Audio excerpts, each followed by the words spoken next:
Hello everyone. Chapter हमारी first unit चल रही है और चैप्टर हमारा जो चल रहा है वो है CFT, जो हमारा टॉपिक है क्रिस्टल क्षेत्र सिद्धांत। ठीक है, CFT क्रिस्टल फील्ड थ्योरी। और इस चैप्टर के अंदर हमने अभी तक जो चीज़ पढ़ी है वो हमने पढ़ा है डी कक्षकों की आकृतियाँ किस प्रकार से होती हैं। हम कह रहे थे कि क्रिस्टल क्षेत्र सिद्धांत को आप डी कक्षकों की आकृतियों के बिना समझ नहीं सकते, और उसको हमने देखा भी कि किस तरीके से अष्टफलकीय संकुलों के अंदर क्रिस्टल क्षेत्र विपाटन की क्रिया होती है, और क्रिस्टल क्षेत्र विपाटन की क्रिया के लिए डी कक्षकों की आकृति को समझना बहुत ज़रूरी है। क्लियर है, समझ आया? क्योंकि जिस दिशा में डी कक्षक की पालियां व्यवस्थित होंगी उस हिसाब से लिगैंड से वो कक्षक प्रतिकर्षित होंगे, और जिस हिसाब से प्रतिकर्षण बल का मान होगा ऊर्जा उतनी ही बढ़ेगी या उतनी ही कम हो जाएगी उस हिसाब से। क्लियर है?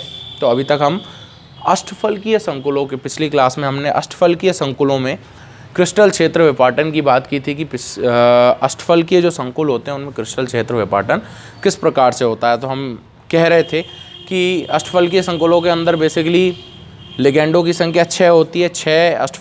6 लिगैंड अष्टफलकीय आकृति में उस केंद्रीय परमाणु के चारों तरफ गति करते हुए आते हैं।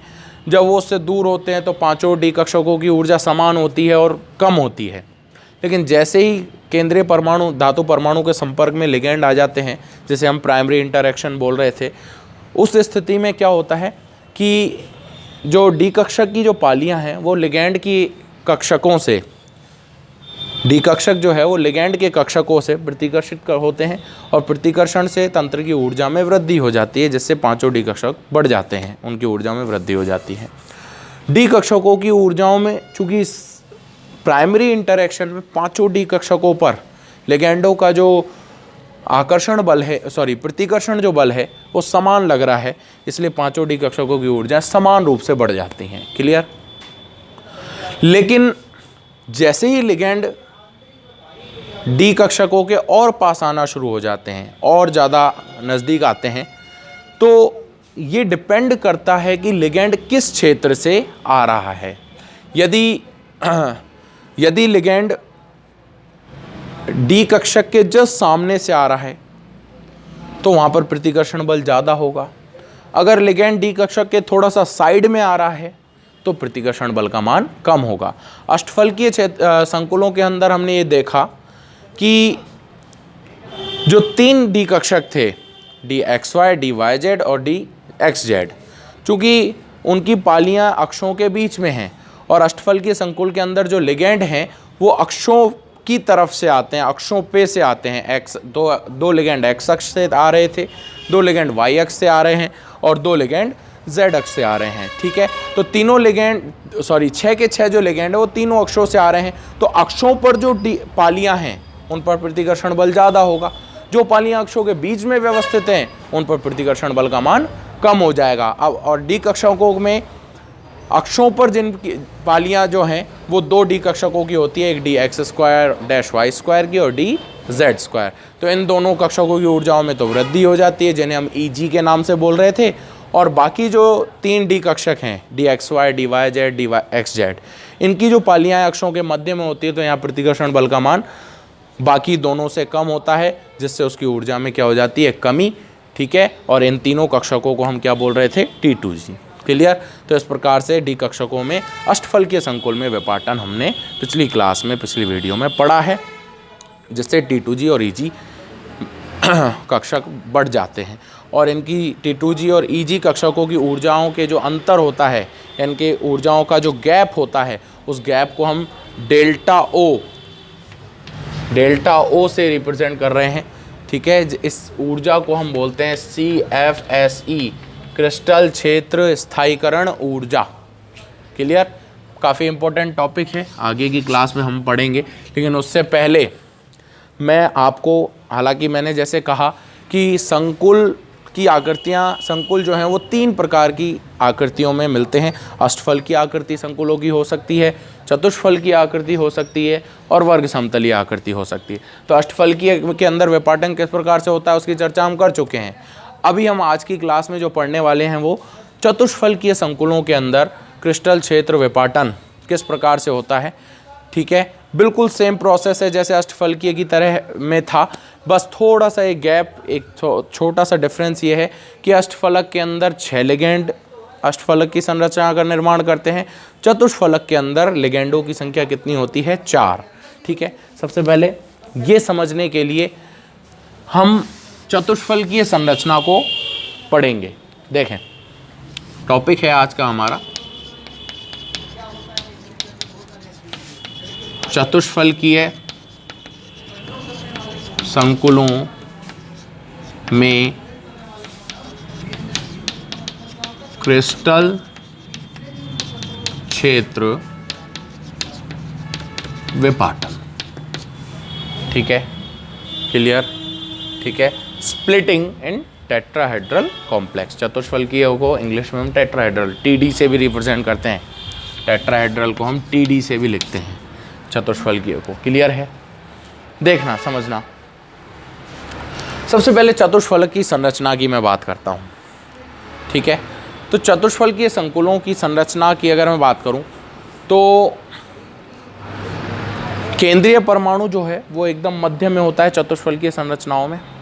ठीक है, 4 लिगेंड हैं या 4 बंध होते हैं चतुष्फलकीय संरचनाओं में। 4 लिगेंड इस केंद्रीय परमाणु के चारों ओर व्यवस्थित होते हैं। वो किस प्रकार से व्यवस्थित होते हैं उसकी संरचना को हम देख सकते हैं। ध्यान देना, एक लिगेंड ऊपर की तरफ होता है, एक लिगेंड नीचे, एक इधर और एक इधर।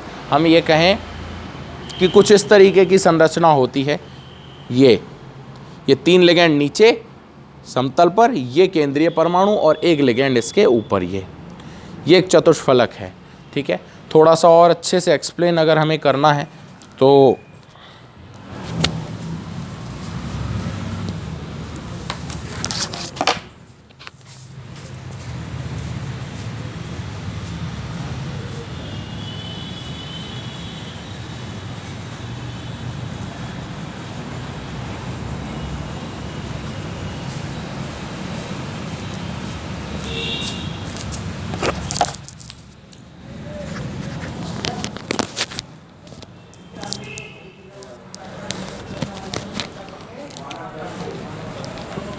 देखिए, थोड़ा सा और अच्छे से एक्सप्लेन अगर हमें करना है तो ध्यान दीजिएगा।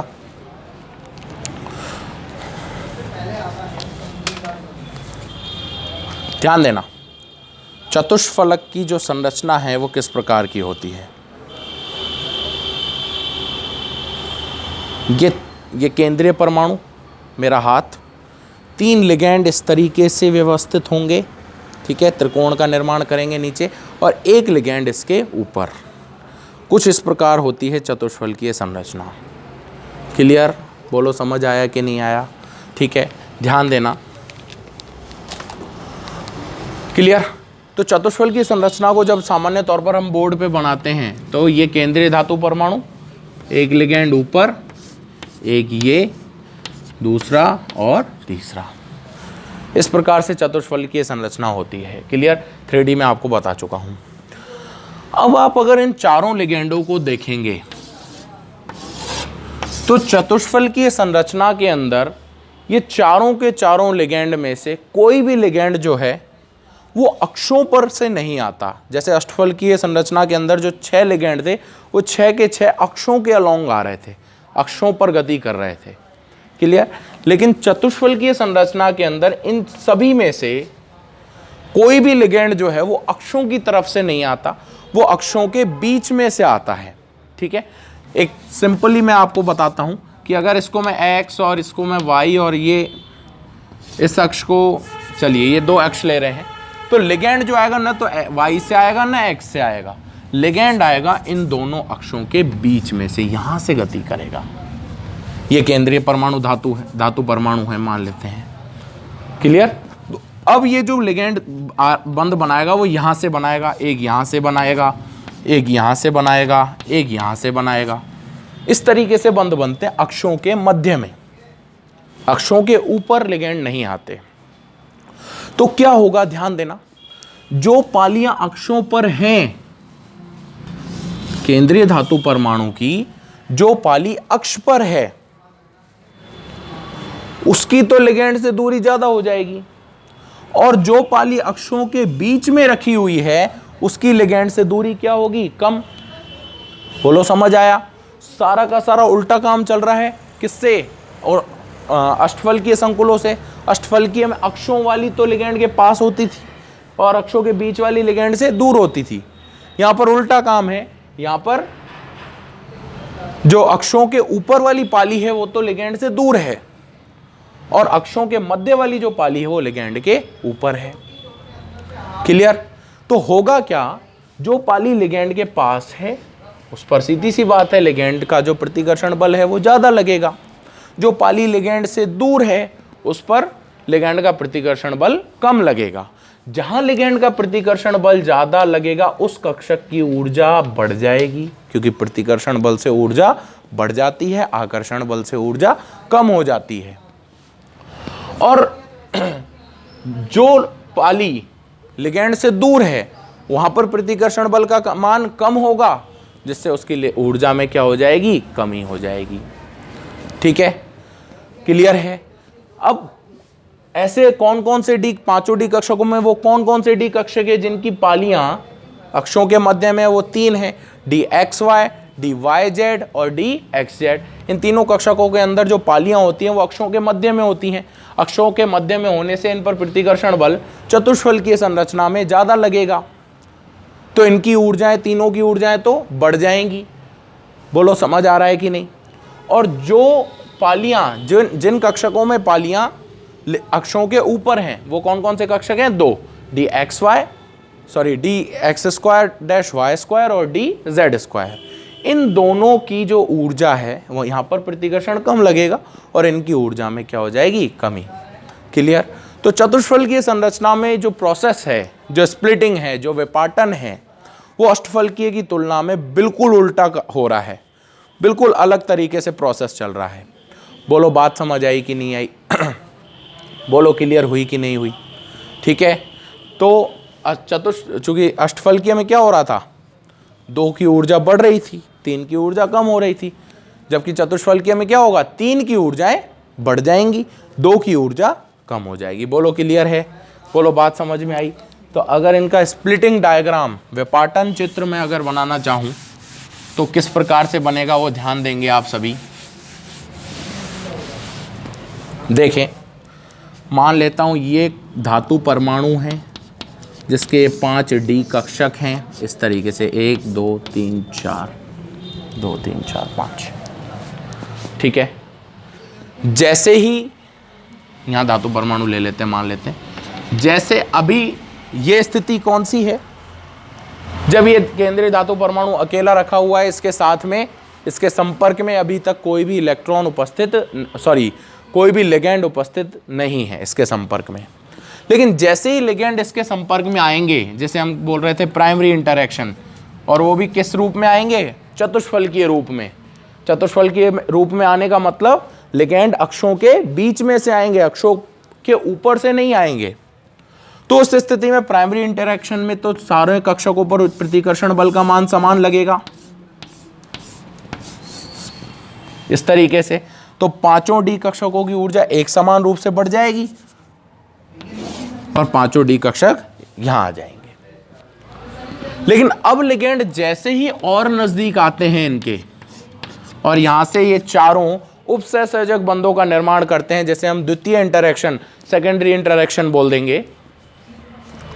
उस स्थिति में क्या होगा कि जो कक्षक, चूंकि ये जो लिगेंड आ रहे हैं ये अक्षों के बीच में से आ रहे हैं, तो जिन कक्षकों की पालियां अक्षों के बीच में होंगी वहां पर प्रतिकर्षण बल ज्यादा होगा। और कौन से कक्षकों की पालियां लिगेंड के सॉरी अक्षों के बीच में होती हैं, तीन कक्षक, D X Y, D Y Z, D X Z. तो इन तीनों पर प्रतिकर्षण बल का मान ज्यादा होगा, जिससे इन तीनों की ऊर्जाएं बढ़ जाएंगी। ये लीजिए, ठीक है, कौन से हैं, D X Y, D Y Z, D X Z.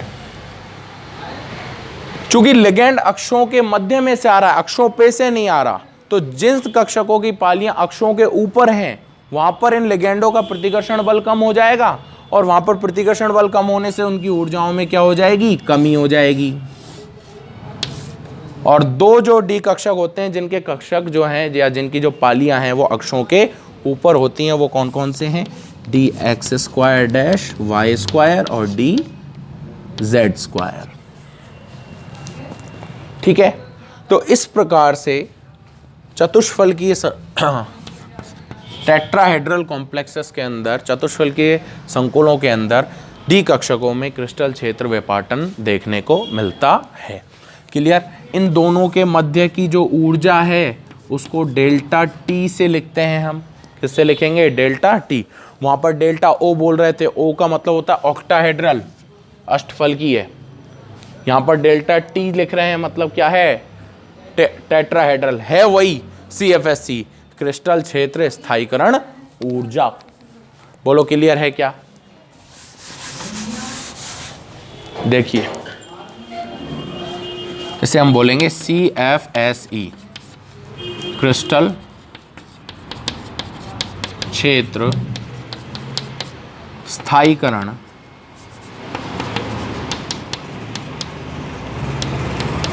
ऊर्जा।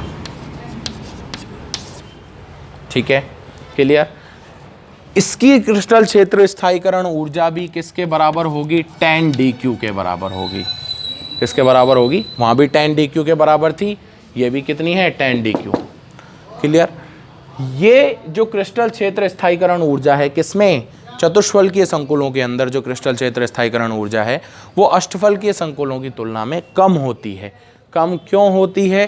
क्योंकि यहाँ पर चतुष्फलकीय संकुलों के अंदर जो लिगेंड आ रहे हैं केंद्रीय धातु परमाणु के चारों ओर, वो 4 हैं, और जबकि अष्टफलकीय संकुलों के अंदर जो लिगेंड आते हैं वो 6 हैं। ठीक है, 6 लिगेंडों से प्रतिकर्षण बल का मान ज़्यादा होगा, 4 लिगेंडों से प्रतिकर्षण बल का मान कम होगा। 6 लिगेंड से प्रतिकर्षण बल का मान ज़्यादा होगा तो स्प्लिटिंग भी ज़्यादा देखने को मिलेगी। ठीक है, ऊर्जा में अंतर भी ज़्यादा देखने को मिलेगा। 4 लिगेंडों में स्प्लिटिंग कम होगी तो ऊर्जा में अंतर कम होगा। इसलिए चतुष्फलकीय संकुलों की जो CFSC जो है वो अष्टफलकीय संकुलों से क्या होती है? कम होती है। बोलो बात समझ आई? इन कक्षकों को हम बोलेंगे E, G नहीं लगाएंगे, ध्यान देना। ठीक है, क्लियर है? और इनको हम बोलते हैं T2। याद करो, मैंने कहा था T क्यों बोल रहे हैं? क्योंकि ट्रिपलेट है, ये 3 कक्षक है, 3 को ट्रिपली बोला जाता है। ठीक है, मूलिकन सिंबल है। क्लियर? इसलिए इसको क्या बोलेंगे? T2। G नहीं लग रहा दोनों में, ध्यान देना। अष्टफलकीय में G लगा देते थे, इसको T2G बोलते थे, इसको EG बोलते थे। इनकी ऊर्जा कम होती थी, इनकी ऊर्जा ज्यादा हो जाती थी। क्लियर है? लेकिन यहां पर G नहीं लगाएंगे। G का मतलब जिरेड होता है। जिरेड एक टॉपिक नहीं है, आगे की क्लासेस में पढ़ते हैं, अभी पढ़ने की चीज नहीं है। जिरेड अनजिरेड क्या चीजें हैं। ठीक है, केवल आप ये समझे कि यहां पर T2 बोलेंगे, इसको क्या बोलेंगे? E बोलेंगे। बोलो क्लियर? समझ आई? समझ आया? अब जिस प्रकार से अष्टफलकीय संकुलों में इलेक्ट्रॉन भरने के लिए, याद करो मैंने कहा था आपसे कि सारे नियम ऑफ बाउ, हुंड और पाउली, इन तीनों के नियमों का पालन होता है। उसी प्रकार से चतुष्फलकीय संकुलों के अंदर भी अगर हमें इलेक्ट्रॉन्स की फिलिंग करनी है, इलेक्ट्रॉन भरने हैं, तो इन चारों नियमों का पालन, तीनों नियमों का पालन होगा। यानी जब तक सब में एक एक इलेक्ट्रॉन नहीं चला जाता तब तक युग्मन स्टार्ट नहीं होगा। बोलो क्लियर? समझ आया? एक एक इलेक्ट्रॉन जाने के बाद ही युग्मन शुरू होगा, अन्यथा युग्मन शुरू नहीं होगा। हुंड का नियम है। क्लियर है? तो इस तरीके से इसके अंदर इलेक्ट्रॉन की फिलिंग आप आसानी से कर सकते हैं। ठीक है, ये हमारा जो टॉपिक है ये कौन सा हो गया? चतुष्फलकीय संकुलों में क्रिस्टल क्षेत्र विपाटन जो है वो किस प्रकार से होता है, डी कक्षकों में की ऊर्जाओं में अंतर क्यों आ जाता है, कौन से डी कक्षकों की ऊर्जाएं बढ़ जाती हैं, कौन से डी कक्षकों की ऊर्जाएं कम हो जाती हैं, और क्यों होता है ऐसा। ठीक है, वो सारी चीज़ की बात हमने आज की क्लास में की है। अष्टफलकीय संकुलों में जो विपाटन है वो चतुष्फलकीय की तुलना में उल्टा होता है। बिल्कुल, चतुष्फलक में 3 की ऊर्जा घट जाती है, 2 की ऊर्जा बढ़ जाती है। T2G नीचे आ जाते हैं, EG ऊपर चले जाते हैं। जबकि चतुष्फलकीय संकुलों के अंदर 3 की ऊर्जा बढ़ जाती है, 2 की ऊर्जा कम हो जाती है। T2 ऊपर जाता है, E नीचे आ जाता है। बोलिए क्लियर है? समझ आ गया क्यों होता है ऐसा? क्योंकि हमने देखा अष्टफलकीय संकुलों के अंदर जो लिगेंड आ रहे थे वो अक्षों की तरफ से ही आ रहे थे, तो अक्षों पर जो कक्षक थे उन पर प्रतिकर्षण ज़्यादा लग रहा था। मध्य में जो कक्षक थे मतलब जिनकी पालियां अक्षों के बीच में थी उन पर प्रतिकर्षण कम लग रहा था। क्लियर। जबकि चतुष्फलकीय में काम उल्टा हो रहा है, चतुष्फलकीय में जो लिगेंड है वो अक्षों के बीच में से आ रहे हैं, अक्षों के ऊपर नहीं आ रहे, अक्षों की साइड, दो अक्षों के मध्य में से लिगेंड आ रहा है। उससे क्या होगा कि जो अक्षों के मध्य में पालियां हैं उन पर प्रतिकर्षण ज़्यादा लगेगा, और जो अक्षों के ऊपर पालियों वाले कक्षक हैं उन पर प्रतिकर्षण कम लगेगा। इसलिए चतुष्फलकीय और अष्टफलकीय संकुलों की में जो विपाटन होता है वो एक दूसरे के बिल्कुल विपरीत होता है। बोलो क्लियर है। आज की क्लास में इतना काफ़ी है। नेक्स्ट क्लास में हम चूँकि बात कर रहे थे चतुष्फलकीय, अष्टफलकीय और वर्ग समतलीय तीनों आकृतियों में संकुल पाए जाते हैं। चतुष्फल की बात हमने पिछली क्लास में की है, अष्टफलकीय की चर्चा हमने पिछली क्लास में की, चतुष्फलकीय की चर्चा हमने इस क्लास में कर ली है। नेक्स्ट क्लास के अंदर हम वर्ग समतलीय संकुलों के अंदर जो विपाटन होता है वो कैसे होता है, वर्ग समतलीय संरचना क्या होती है, उसकी चर्चा हम अगली वीडियो में करने वाले हैं। क्लियर। आज की क्लास में इतना ही, बाकी नेक्स्ट वीडियो में। Good bye.